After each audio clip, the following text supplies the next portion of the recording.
साताऱ्यातील कुडेगर गावात रानगावा रस्त्यावर आल्याने नागरिकांच्या मध्ये भीती निर्माण झाली होती। काही वेळ वावर करून तो जंगलात परतल्याने मोठा अनर्थ टळला। परळी भागातील कुडेगर गावात रानगावा अचानक रस्त्यावर आल्याने नागरिकांच्यासह वाहन चालकांची भंबेरी उडाली। काही काळ गव्याने रस्त्यावर व शेत परिसरात वावर केल्याने गावात भीतीचे वातावरण निर्माण झाले होते। घटनेदरम्यान एक स्कूटीस्वार महिला गव्याला समोर पाहून क्षणभर गोंधळून गेली। पुढे जावे की मागे वळावे या संदर्भात तिने यू टर्न घेतल्याचे पाहणाऱ्यांनी सांगितले।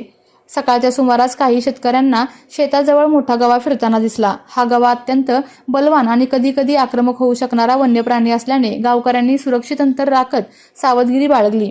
दरम्यान गव्याने काही काळ परिसरात वावर करत वाहनांची व इतर हालचालींचा अंदाज घेतला आणि नंतर जंगलाच्या दिशेने धूम ठोकली। त्यामुळे संभाव्य अनर्थ टळल्याने ग्रामस्थांनी सुटकेचा निश्वास टाकला। मात्र या घटनेमुळे कुडेगर परिसरात भीतीचे वातावरण कायम असून वन विभागाने लक्ष देण्याची मागणी ग्रामस्थांकडून करण्यात येत आहे।